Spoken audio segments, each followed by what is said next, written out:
Hey guys, and welcome back to another YouTube video. In this video we'll be doing a review of the Richmond Tigers AFL Fantasy Preview for 2023.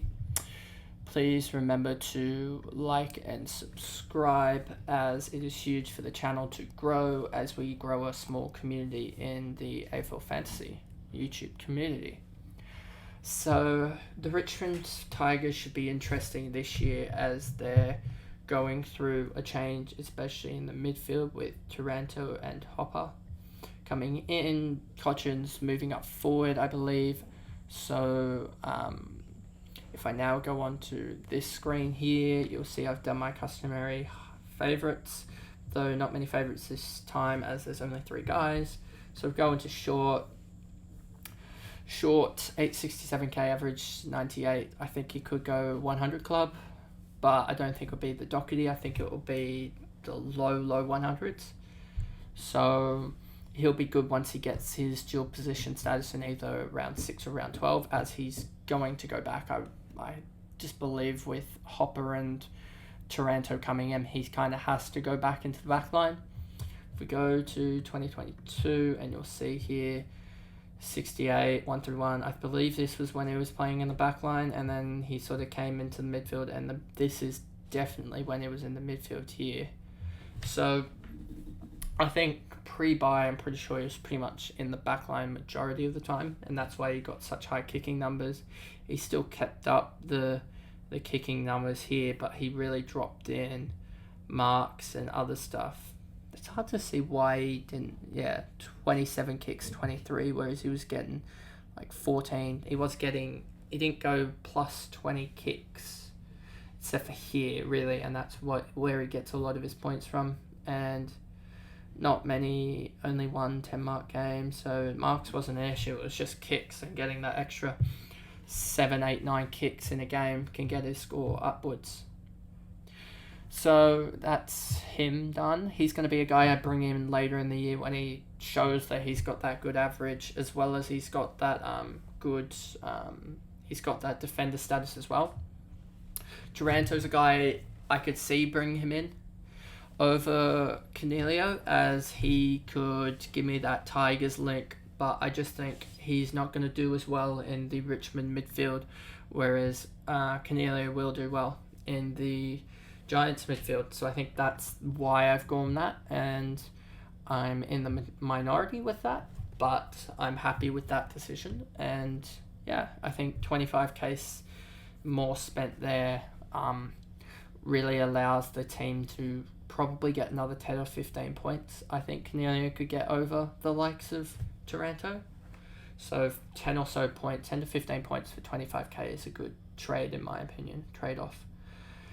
Vlastuin is a guy that I think could be an option later on in the season, once for that D6 role, as you're probably going to have the looks of, if we go back here to this, I'm probably going to end up with the likes of Doherty, then Young, Dacos, even probably Elliot Yeo.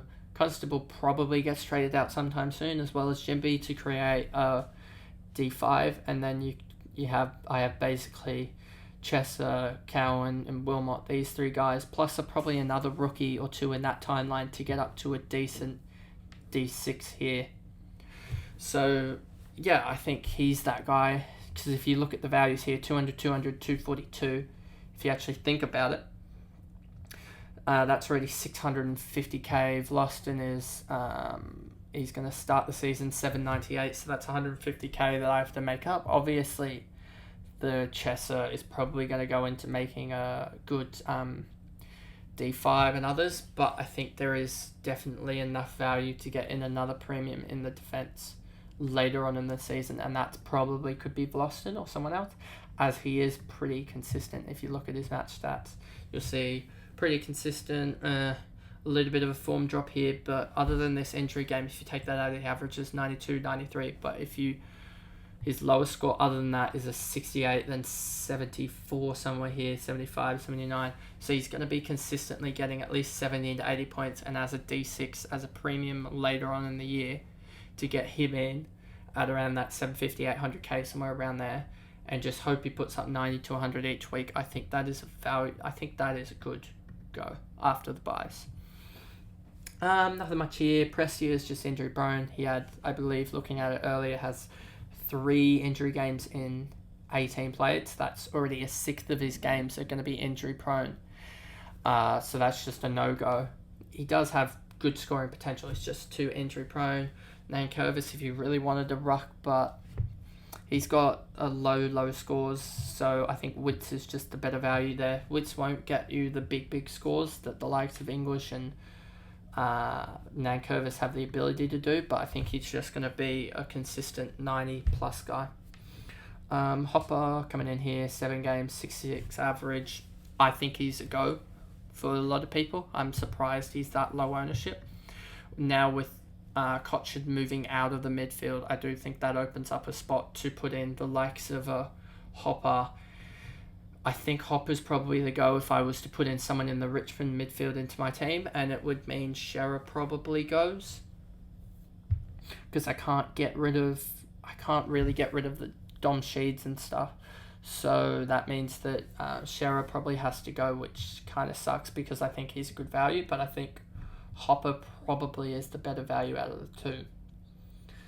Now we go down. No one else here that's really interesting. Maybe some people will go with Bolton just because he has that flair and that ability to get a huge score, but he has the ability, especially if he's playing that forward role, to be out of games and do nothing in them.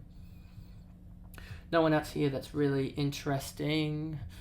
As I looked over, no one else really too interesting. Now I'm just going to do a quick check of the team selected percentage to see.